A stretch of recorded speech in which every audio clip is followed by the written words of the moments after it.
వి gold trusted gold buyers తాకట్టులో ఉన్న మీ బంగారాన్ని విడిపించి ఈ రోజు ఉన్న మార్కెట్ ధరకే కొనబడును. ఇప్పుడే కాల్ చేయండి. అయితే ఏదో ఒక ఇంట్రెస్టింగ్ ఫ్యాక్టర్తో అయితే ఇప్పుడు వస్తున్నారు. అంతవరకు very interesting. Thank you sir, thank you so much. So title దగ్గర నుంచి గ్లిమ్స్ కూడా చాలా ఇంట్రెస్టింగ్గా ఉందండి. Thank you sir. నాకు ఒక డౌట్ ఏంటంటే ఇప్పుడు పెద్ద సీరియస్ క్వశ్చన్స్ ఇచ్చే అంత కంటెంట్ ఏమి ఇవ్వలేదు మీరు. బట్ గేదెకి లేకపోతే జంతువులకి కూడా ఆత్మలో దెయ్యాలు ఉంటాయా? ఉంటాయి సార్. అంటే అంటే ఆత్మ అనేది మన దెయ్యం ఉంటుంది అనేదే మిత్ యాక్చువల్లీ. సో దాన్ని మనం రకరకాలుగా ట్రావెల్ చేస్తూ వెళ్తూ ఉంటాం. బట్ గేదె దోమలు దెయ్యాలు అవుతాయి, మనం తినే కోళ్ళు దెయ్యాలు అవుతాయి. యాక్చువల్గా నేను శాగ్నిలతో కొన్ని అనుకున్నా, వాళ్ళు తినే చికెన్ కూడా దెయ్యం కూడని, వాళ్ళు తినే మటన్ కూడా దెయ్యం మేక అని. అదే గేదెల దాకా ఆపేయండి, ఎందుకంటే ఇప్పుడు మీరు కోళ్ళు మేకలో కూడా దెయ్యాలు అవుతాయంటే అదో టెన్షన్. లేదండి, ఇది టోటల్గా దెయ్యం అని కాకపోయినా ఈ సినిమాలో మీకు చూపించినట్టు చిన్న పిల్లాడు 9 నెలల పిల్లాడే దెయ్యం అండి ఈ సినిమాలో. సో ఆ పిల్లాడు ఆడుకునే గేమ్ లో పార్టీ అని ఒక్కొక్క ఐటమ్ ని వాడుకుంటే తన రివెంజ్ ఎలా తీర్చుకున్నాడు అనేది కదండి. అంటే నాకు వెరీ ఇంట్రెస్టింగ్ ఏంటంటే గేదె అన్నారు కదా, గేదె ఆత్మ ఏమో చూపిస్తారా? ఉంది గేదె ఆత్మ, దానికి కాన్సెప్ట్ కూడా ఉంది, అది సొసైటీ రిలేటెడ్ ఉంటుంది. ఎనీవేస్, మనుషులు దెయ్యాలు ఆత్మలు ఉన్నాయా లేదా అనేది ఒక డిబేట్. ఇప్పుడు కొత్త డిబేట్ కి ఒక ఎక్స్ట్రా ఫీడ్ యాడ్ చేశారు.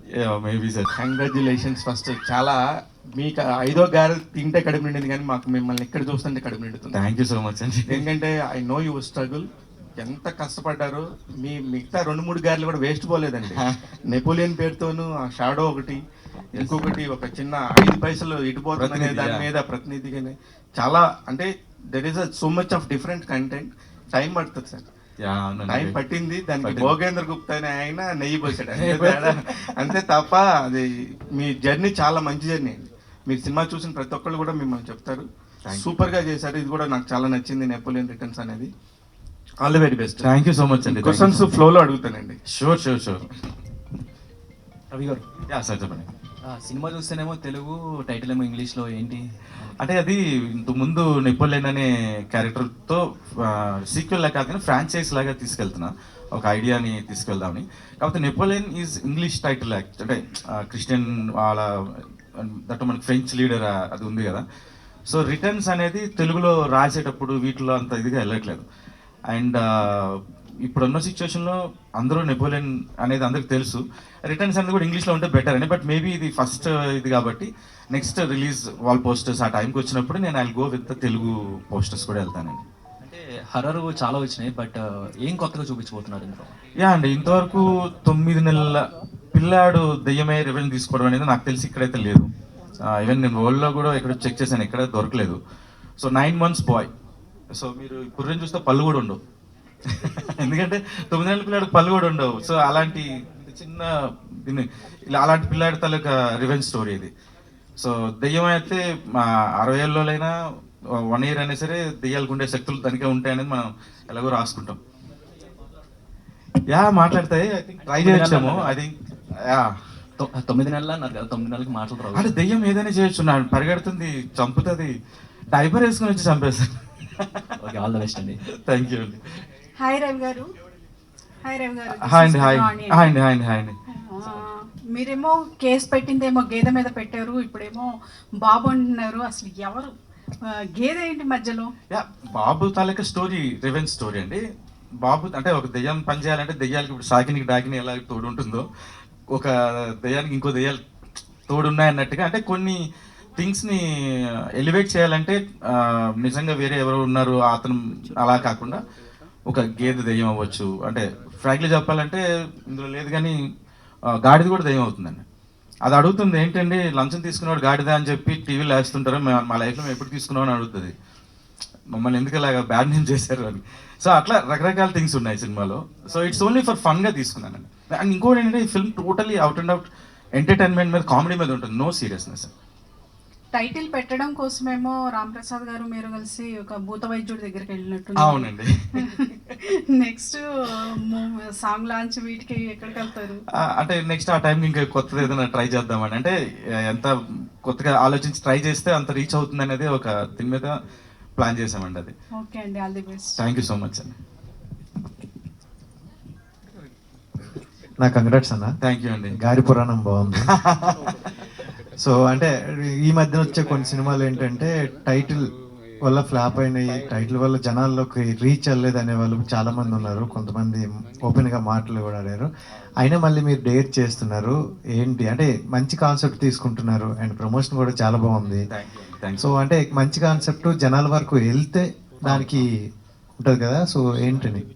డెఫినెట్గా ఎందుకంటే నెపోలియన్ అనేది చాలా మందికి తెలుసు. ఇంకోటి ఏంటంటే నెపోలియన్ అనేది గుర్తుపడతారు, కాకపోతే నీడపోయింది కదా అని అంటే నెపోలియన్ అంటారు. నన్ను కూడా ఆనందరావు అనే కంటే నీడపోయినాయని కదా మీరు అని అడుగుతుంటారు సమ్టైమ్స్ ఎప్పుడైనా బయట కనిపిస్తే. సో నెపోలియన్ అనేది గ్రాండ్గానే వెళ్ళింది. అండ్ ఇప్పుడు కూడా మేము టైటిల్ ఇంగ్లీష్ టైటిల్ గురించి కాంట్రవర్సీస్ అవుతుంటాయి అండ్ గెస్ట్లు ఎవరు రారు అని ఉంటారు. అందుకే నేను ఇద్దరు గెస్టులని సెలబ్రిటీ గెస్టులు సాకిని డాకిని అని చాలా ఫేమస్ దెయ్యాలు. సో దెయ్యాల సినిమా చేస్తున్నాం కాబట్టి సెలబ్రిటీ దెయ్యాలను తీసుకొద్దామని చెప్పి ఇట్లాగే ట్రై చేసాం. సో కొత్తగా ట్రై చేసుకుంటూ ముందుకు వెళ్తున్నామండి. ఇంకా అంటే ఈ మధ్య కాలంలో హర్రర్ మూవీస్ వచ్చి ఎక్కువగా కామెడీ చూపిస్తున్నారు, అదే జనాలు కూడా ఎక్కువ యాక్సెప్ట్ చేస్తున్నారు. సో దీంట్లో చూసుకుంటే మన రామ్ ఒకరినే పెట్టారు, ఇంకెవరిని ఉన్నారు రఘుబాబు గారు కానీ రమణ భార్గవ్ గారు చాలా మంది ఉన్నారు. సో ఇప్పుడు గ్లిమ్స్ వరకు మాత్రం నేనంటే ఎలాంటి సినిమా ఎలాంటి కలర్ అని చెప్పడానికి మాత్రమే ఇది రిలీజ్ చేసాం. అండ్ రామ్ ప్రసాద్ గారిని అంటే చాలా మంది ఎగర్లీ వెయిటింగ్ ఎలాంటి స్టోరీస్ తో వస్తారని. కొంతమంది డైరెక్టర్లు ఏదో ఫ్రంట్ క్యారెక్టర్ అంటే సో సెపరేట్ గా అలా ఏదో వచ్చి వెళ్ళిపోయినట్టు ఉంచుతున్నారు. ఇంపార్టెంట్ క్యారెక్టర్ ఇచ్చి మాకు చూపిస్తారా దగ్గరికి? 100% అండి. 3 క్యారెక్టర్స్ ఇంపార్టెంట్ అండి. రామ్ ప్రసాద్ గారు, దివి గారు కరెక్ట్ లేదు, ముందు నువ్వే అడుగు. దివి garu, so first of all congratulations. అంటే మీ మంచి క్యారెక్టర్ చేస్తున్నారని అర్థమవుతుంది. అంటే ఆఫ్టర్ కొంతమంది హౌస్ నుంచి వచ్చిన తర్వాత సో ఏ సినిమా పడితే సినిమా చేస్తూ వెళ్తూ ఉంటారు, బట్ మీ దగ్గరకు వచ్చేసరికి చాలా సెలెక్టెడ్గా వెళ్తున్నట్టున్నారు. అంటే హీరోయిన్గా చేస్తున్నారు, మంచి మంచి క్యారెక్టర్స్ ప్లే చేస్తున్నారు. లాస్ట్గా హరికథలో కూడా వెబ్ సిరీస్లో మంచి క్యారెక్టర్ చేశారు. సో ఏంటి ప్లానింగ్ ఏంటి, ఎలా ఉంది ఏంటి, ఏం చేస్తున్నారు?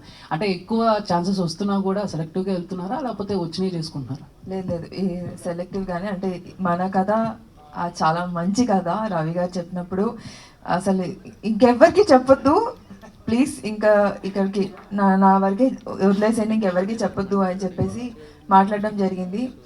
కథ బాగుంటే really think I will grab that opportunity. అసలు వదులుకునే ఛాన్సే లేదు. దెయ్యం ఇంత అందంగా ఉంటుందా? యాక్చువల్లీ దెయ్యాలు ఇంత అందంగా ఉంటాయా రవి గారు? అందంగా ఉన్న అమ్మాయిలే కదా దయ్యంగా మారేది. ఇది కొత్త కాన్సెప్ట్, ఇది నాకు తెలియదు. అందంగా ఉన్న వాళ్ళు దెయ్యాలుగా మారుతారా? అమ్మాయిలు అంటేనే అందంగా ఉంటారు, మమ్మల్ని బాధ పెడితే మేము దయ్యాలా మారుతాము. మీరు రెగ్యులర్ గా మారుతుంటారా? మారుతూ ఉంటాము. నాకు తెలుసు. మీరు ఒక క్వశ్చన్ అడిగితే మారిపోద్ది ఇప్పుడే. అదే రామప్రసాద్ గారు, సార్ మీరు రెగ్యులర్ గా అలా వెళ్ళిపోయి చేసేసి పక్కకి వెళ్ళిపోకుండా ఇలాంటి సినిమాలకి మీరు కనుక కొంచెం బాగా సపోర్ట్ చేస్తే ప్రమోషనల్ పాయింట్ ఆఫ్ వ్యూలో కూడా సినిమాలు చాలా బతుకుతాయి సార్. ఎందుకంటే మీకున్న ఫ్యాన్ బేస్, మీకున్న ఫాలోయింగ్ ఎంటైర్లీ డిఫరెంట్.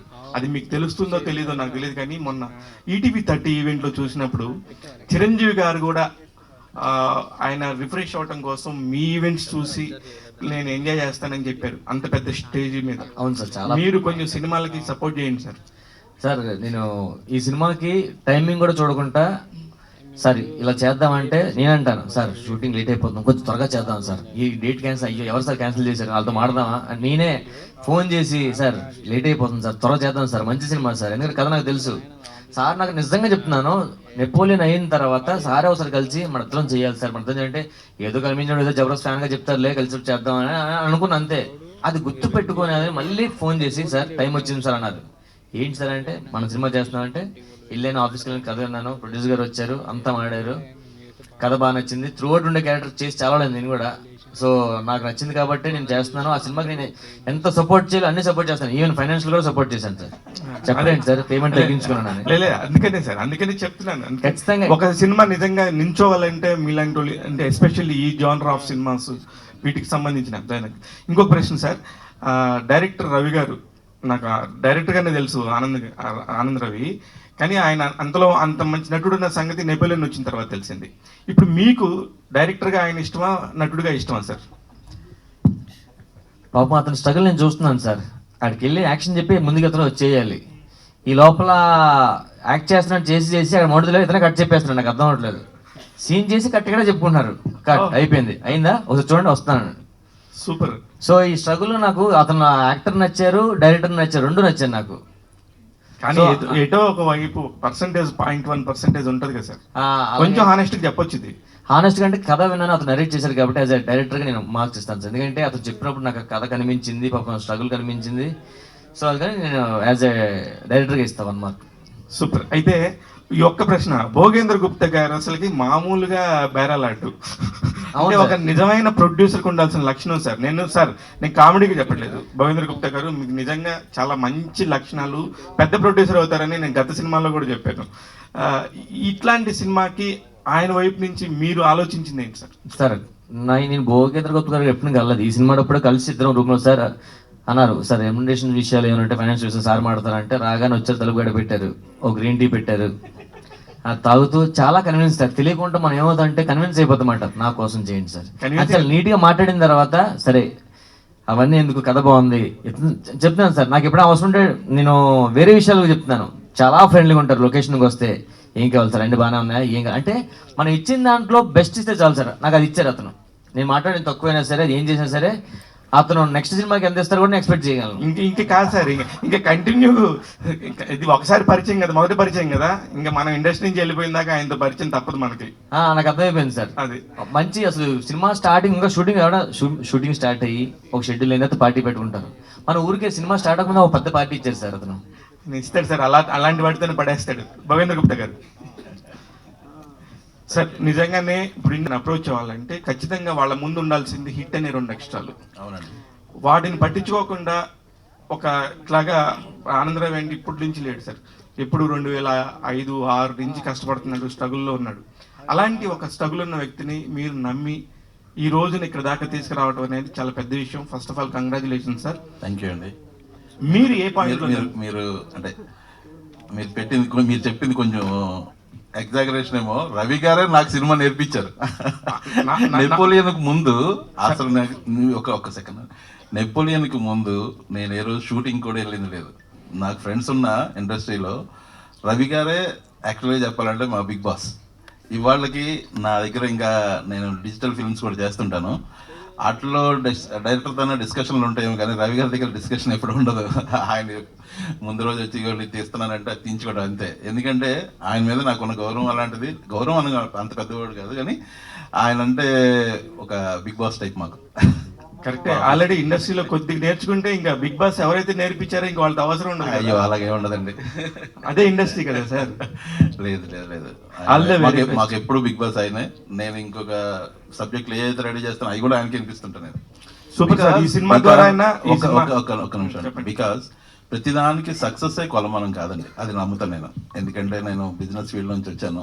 ఒక్కొక్కసారి టైమ్లీ కొన్ని సక్సెస్ ఉంటాయి, కొన్నిసార్లు కొంచెం లేట్ అవ్వచ్చు. బస్ స్టాండ్కి వెళ్తే మన బస్సు ముందు రావచ్చు, ఇంకోటి బస్సు తర్వాత రావచ్చు, బట్ బస్సు రావడం మాకు ఖాయం, అది నమ్ముతాను నేను. అట్లా మా రవి గారికి కూడా కొంచెం లేట్ అయ్యి ఉండొచ్చు, కొంచెం నేను ఆస్ట్రాలజీ కూడా నమ్ముతాను, అట్లన్నిటి వల్ల కూడా అయ్యి ఉండొచ్చు మేబీ, బట్ రావటం మాత్రం ఖాయం. అది నమ్ముతాను నేను ఎప్పుడు. ప్రతి మనిషికి ఆ ఎఫెక్ట్ ఉంటే కంపల్సరీ హిట్ పడతాం. సక్సెస్ అనేది మన పక్కనే ఉంటుంది. Super sir. రవి గారు మీకు అయిపోయింది, ఆస్ట్రాలజీ ప్రకారం కూడా చెప్పేశాడు. ఇక నుంచి మనం పార్టీలు చేసుకోవాలి. భోగేంద్ర గారు ఆల్ ది వెరీ బెస్ట్ అండి. Thank you. Thank you. ఇంకా పేరు పెట్టలేదు. 9 నెలలకు పేరు పెడతారు కదండి ఆల్రెడీ. పేరు పెట్టకపోవడం ఏంటి? మీ అమ్మ నాన్నలు ఎవరు అసలు? ఆదిత్య రోబో సృష్టికర్త శంకర్ బషీకర్ అయితే, ఈగ సృష్టికర్త రాజమౌళి అయితే, నా సృష్టికర్త ఆనంద్ రవి అండ్ భోగేంద్ర గుప్తా. అమ్మ బాగా ఎక్కువ మాట్లాడుతున్నావు. సినిమాలో కూడా అలాగే మాటలు ఉంటాయండి, ఓన్లీ హర్రర్గా కామెడీయా? మిమ్మల్ని భయపెడతాను, నవ్విస్తాను, అలరిస్తాను, ఆడతాను, పాడతాను. ఓకే, బాగుంది. అయితే ట్రైలర్ అంటే గ్లిమ్స్ కూడా చాలా బాగుంది. Thank you. ముందుగా మీ అందరికీ నమస్తే. నమస్తే. వచ్చిన మీడియా మిత్రులకు అండ్ ఎలక్ట్రానిక్ మీడియా వారికి అందరికీ ధన్యవాదాలు. తెలుగే కాదు, పరిచయం కూడా బాగా చేసుకుంటున్నాడు అందరికి. అంటే సినిమాలో ఇంకా బాగా దగ్గర అవ్వాలి కదా. All the best. అయితే bye. Thank you so much. మళ్ళీ నెక్స్ట్ ఫంక్షన్ కూడా మీరు ఇంతే ఎంకరేజ్ చేసి అందరూ హ్యాపీగా మళ్ళీ రావాలి. ఈ సినిమాని పెద్ద సక్సెస్ చేయాలి. అయిపోయిందా? పాలు కూడా పట్టిస్తాం. పాలు తాగను.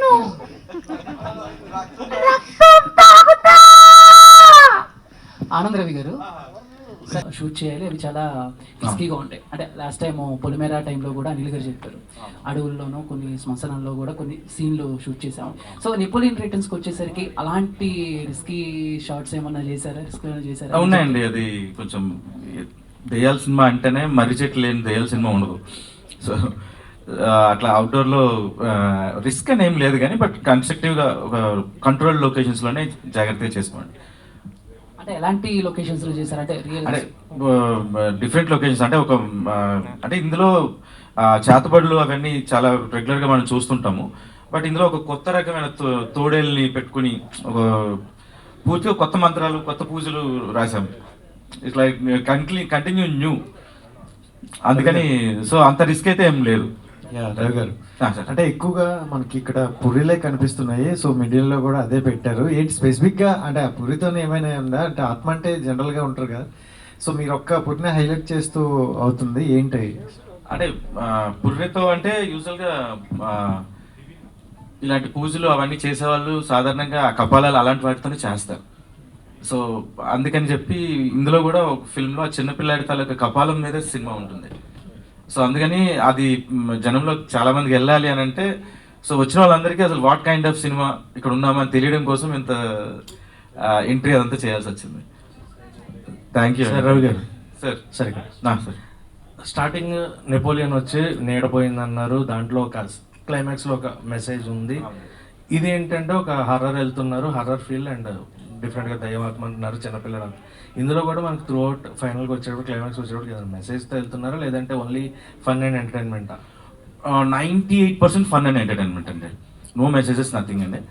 ఒకే ఒక సిచ్యువేషన్లో అంటే ఇప్పుడు నెపోలియన్లో మీరు చూసి ఉండొచ్చు, జస్ట్ చిన్నగానే నడునొప్పి అనేది స్పీడ్ బ్రేకర్ వల్ల వస్తుంది అనేది జస్ట్ అలా చెప్పాలి వెళ్ళిపోతుంది కదా. అలాగే ఇందులో 1 or 2 ఇష్యూస్ ఉంటాయి తప్పితే it's not at all no society messages కానీ అలాంటిది ఏం లేదు. ఇట్స్ ఓన్లీ అలాగని ఏంటి ఆలోచనలు చెడు ఆలోచనలకు వెళ్ళేంత ఇది కూడా కాదు. ఇట్స్ లైక్ ఒక ప్యూర్లీ ఎంటర్టైన్మెంట్, సరదాగా వచ్చి నవ్వుకుని వెళ్ళిపోయే కదండి. అండ్ ఎలాంటి సినిమాలకి అంటే ఎంటర్టైన్మెంట్ విత్ హర్రర్ మ్యూజిక్ అనేది చాలా ఇంపార్టెంట్ హీరో ప్లే చేస్తాం. సో బ్యాక్గ్రౌండ్ మ్యూజిక్ అంటే మనకి ఇక్కడ గ్లిమ్స్ లో వచ్చినట్టు సింపుల్ గా చెప్పేస్తాం మనం ఇక్కడ, బట్ ఓవరాల్ మూవీ చూసుకుంటే మ్యూజిక్ చాలా ఇంపాక్ట్ ఉంటుంది. సో ఎలా ఉంటుంది మ్యూజిక్ గురించి? షూర్ అండి. మీరు ఇది జస్ట్ ఎగ్జాంపుల్, ఇది సిద్ధార్థ్ అని తను మ్యూజిక్, మీరు నెపోలియన్కి కొరమీనికి కూడా బ్యాక్గ్రౌండ్ స్కోర్ తనే చేశాడు. సో హీఈస్ డూయింగ్ ఇట్ అండి. తను అంటే ఇది జస్ట్ శాంపిల్ తన వర్క్లో. So you can expect big on screen అండి.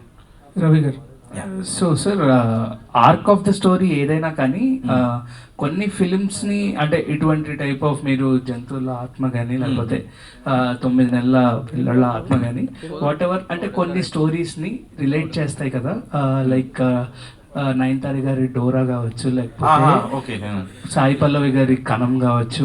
ఓకే, సో అక్కడ కూడా సేమ్ చిన్నపిల్ల ఆత్మ అండ్ ఇక్కడ కూడా ఒక కుక్క ఆత్మ చెప్పేసి నయనతార గారు కొత్త ఎక్స్పెరిమెంట్ చేశారు. So can we relate anything with that? అంటే మీ arc of the story whatever whatever. అంటే నేను నయనతార గారి ఫిల్మ్ చూసాను, డాగ్ కార్ తో పాటు సంథింగ్ ఉంటుంది అది. తర్వాత కణం చూడలేదు, బేబీ అనేది. బట్ బేబీ అనేది ఒకప్పుడు దేవిపుత్రుడు అనే సినిమాలో చిన్న ఆత్మలాగా అది బేబీని, పెద్ద బేబీని చూపిస్తారు యాక్చువల్లీ. బట్ నేను రియల్ బాయ్, ఇదంతా సీసీ క్యారెక్టర్ అండి. చిన్నపిల్ల 9 months బాయ్ దీని మీద ఉంది. బట్ వాటికి దీనికి ఏ రిలేషన్ ఏమి ఉండదు. అండ్ దిస్ బాయ్ మన హీరోలు ఫైట్ చేసినట్టు ఫైట్స్ కూడా చేస్తాడు. ఫైట్స్ సార్ అదే నేను ఇందాక ఆల్రెడీ అడిగాను మిమ్మల్ని, ఎందుకు సార్ మనుషులు కాకుండా దెయ్యాల దగ్గరికి వెళ్ళారు అంటే వాళ్ళు మాట వినట్లేదు, ఈ బాగా మాట వింటున్నాయి అంటున్నారు. సో ఇంతకు ముందు ఏమైనా ఎక్స్పీరియన్స్? నథింగ్ అంటే నేను ఏదో జోక్ అన్నాను మీరు అడిగిన దానికి, అలాంటిది ఏం లేదండి. మేము గో విత్ ద ఫ్లో. ప్రపంచం ఇప్పుడు అంతా దెయ్యాల సినిమాలు, హర్రర్. రాంప్రసాద్ గారు, సో దీంట్లో మీ పంచెస్ బాగుంటాయా లేదంటే త్రూ అవుట్ క్యారెక్టర్ అన్నారు, సో ఎట్లా ఉంటుంది? స్టోరీ బేస్డ్ మీద వెళ్తుందండి. కొత్తగా దీంట్లో నేను ఇన్వాల్వ్ అయ్యి చేసేది అంత రైటింగ్ ఆనంద్ గారు రాసేశారు. సో ఆ సిచ్యువేషన్ తగ్గట్టు కామెడీ వస్తుంది. నా పంచెస్ అంటూ ప్రత్యేకంగా ఇందులో ఏం లేవు. ఆ సిచ్యువేషన్ తగ్గట్టు ఆ దెయ్యం వచ్చినప్పుడు మా రియాక్షన్స్, మేము పడే కష్టాల్లోనే మీకు ఫన్ ఎంజాయ్ చేస్తారు. సో పంచెస్ అంటూ కొత్తగా ఏం లేదు. రైటింగ్ రైటింగ్ ఏవో మధ్యలో ఏమైనా ఇంప్రూవైజ్ ఉంటే చిన్న చిన్న చేసేవాడిని. అంటే పంచెస్ ఎప్పుడు జబర్దస్త్ చూస్తారు కదా, మళ్ళీ అలా కనిపిస్తే మళ్ళీ జబర్దస్త్ అనుకుంటారు. కొంచెం కొత్తగా పర్ఫార్మెన్స్ చేసే స్కోప్ దొరికింది నాకు. సో ఆ క్యారెక్టర్ ఇచ్చారు కాబట్టి నేను స్టోరీ ప్రకారం వెళ్ళి దాంట్లో ఇంప్రూవైజేషన్ ఉంటే చేసుకున్నాను అంతే. ఆనంద్ రవి గారు, సో ఇందాక దివి గారు మాట్లాడుతూ ఫస్ట్ నాకు స్టోరీ చెప్పగానే ఇంకెవరికి చెప్పొద్దు నేనే చేస్తానన్నారు కదా, మీరు అసలు ఫస్ట్ దివి గారికి ఎందుకు చెప్పారు స్క్రిప్ట్? అంటే నేను స్క్రిప్ట్ ఫస్ట్ రాసేటప్పుడు ఒక కాఫీ షాప్లో తను ఫోటోషూట్ చేస్తుంది, నేను వర్క్ చేసుకుంటున్నా. ఒకసారి కలిసింది అలాగా. అప్పుడు ఏదో తను యాక్టింగ్ నేర్చుకోవాలని కొరమైన తర్వాత నేను ఎక్కడికైనా వెళ్ళి ట్రైన్ అవుదాము అనే ఒక సిచ్యువేషన్, అలా మాట్లాడుతున్న సిచ్యువేషన్లో స్క్రిప్ట్ అవుతుంది this kind of a thing అని నేను అనుకున్నా. తర్వాత స్క్రిప్ట్ అవడానికి ఆల్మోస్ట్ 1 year పట్టింది. ఆ తర్వాత అయిన తర్వాత గుప్తా గారికి స్క్రిప్ట్ ఇచ్చిన నెక్స్ట్ డే పొద్దున్న ఎవరికి కాల్ చేద్దామని ఆలోచిస్తే గుర్తొచ్చింది. కాల్ చేశాను, ఒక 1 hourలో ఆఫీస్కి వచ్చింది. ఇంకెవరికి చెప్పలేదు, నేనే చేస్తాను. దీంట్లో ఆవిడ స్వార్థం ఎక్కువ ఉంది అనుకోవచ్చు. అంటే లేదు, మాకు అంటే నాకు ఆలోచన క్యారెక్టర్లో కనిపించింది కాబట్టి నేను ఇమీడియట్గా కాల్ చేశాను. సపోజ్ అమ్మాయి బిజీ ఉండి లేకపోతే ఇంకేదైనా సిచ్యువేషన్లో ఉంటే మేబీ అప్పుడు నెక్స్ట్ వేరే థాట్ ప్రాసెస్కి అట్లా. ఎందుకంటే నేను యూజువల్గా ఫస్ట్ నుంచి నెపోలియన్ అవ్వచ్చు, కొరమీన్ అవ్వచ్చు, తెలుగు అమ్మాయిల కోసమే వెతుకుతూ ఉంటాను. సో ఎవరు దొరుకుతారు ఆ సోర్సెస్లోనే వెతుకుతూ ఉంటాయి కాబట్టి సో ఫస్ట్ చాయిస్ తనే అయింది నాకు. అయితే సినిమాల పరంగా ఎప్పుడైనా మనం ఇన్వెస్ట్ చేస్తున్నప్పుడు డెఫినెట్లీ రిటర్న్ కూడా ఎక్స్పెక్ట్, అంటే ఇది కావాలన్నా లేదంటే లేదండి, ఇది కూడా సొసైటీకి ఉపయోగపడే సినిమాలు అంటే ఏమి ఉండవండి. ఎందుకంటే పాడి చేసే ఉండవు, సిచ్యువేషన్ బట్టి వెళ్తుంటాయి అవన్నీ. కాకపోతే నాకు హారర్ జానర్ చాలా ఇష్టం. నెపోలియన్లో నేను అంత హారర్ ట్రై చేయలేదు, నీడపోయింది దాని మీద వెళ్ళిపోయింది, అది టైప్లో వెళ్ళా. బట్ ఇదేంటంటే కంప్లీట్గా భయపెడుతూ నవ్వించాలనేది అనుకుని నేను రాశాను. ఇది సొసైటీకి మెసేజ్ ఇద్దామని కానీ అలాంటిది ఏం ఆలోచించలేదు. ప్యూర్లీ ఎంటర్టైన్మెంట్ ఫిల్మ్ చేయాలి అని అనిపించే రాసుకున్నాను. హాయ్ అండి. హర్రర్ జోనర్స్ కానీ వచ్చినప్పుడు యాక్టర్స్కి వాళ్ళ క్యారెక్టర్ని ప్రొజెక్ట్ చేయడానికి ఒక మంచి స్కోప్ దొరుకుతుంది. సో అలా దివికి ఫిల్మోగ్రఫీలో ఈ నెపోలియన్ రిటర్న్స్ అనేది గుర్తుండిపోయే సినిమా అవుతుందా? ఖచ్చితంగా అవుతుంది. యాక్చువల్లీ అదే కథ విన్నగానే మా ముగ్గురు క్యారెక్టర్లు చాలా బాగుంటాయి. రాంప్రసాద్ గారిది, రవి గారిది, నాది. పర్ఫార్మెన్స్కి కూడా చాలా స్కోప్ ఉంది అండ్ చూడడానికి అన్నిటికీ చాలా బాగుంది. అసలు అక్కడ అంటే it's like an opportunity. It's a very very well written by Ravi గారు. అండ్ ముందు కూడా రవి గారు చేసిన మూవీస్ అంటే నాకు చాలా ఇష్టము. పర్సనల్గా నేను ఫోన్ చేసి కొరమేన్ గురించి మాట్లాడి, అమ్మాయి బాగా చేసింది, మీరు బాగా చేశారు, చాలా బాగా తీశారు, నెపోలియన్ మూవీ చూసి బాగా చేశారు అని అలా మాట్లాడుకొని ఎప్పుడైతే రవి గారు నాకు ఫోన్ చేశారో ఇమ్మీడియట్గా, అసలు నాకు తెలిసి 1 hour కూడా కాదు, నాకు ఫోన్ వచ్చిన 15 నిమిషాలు నేను ఆఫీస్లో ఉన్నాను. కథ విన్న వెంటనే I took an opportunity. I said నాకు ఇది కావాలని. గుప్తా గారితో కూడా మాట్లాడినప్పుడు, సార్ నేను ఇది చేస్తాను, మీరు ఇంకా కంఫర్టబుల్గా మనం మాట్లాడుకుందామని. He is also very very like family. మేము నెపోలియన్ రిటర్న్స్ ఫ్యామిలీ లాగా అయిపోయాము. సచ్ అ ప్లెజెంట్ సెట్, చాలా బాగుంది ఇక్కడ వర్క్ చేయడము, హ్యాపీ సెట్. అసలు it's very nice working here.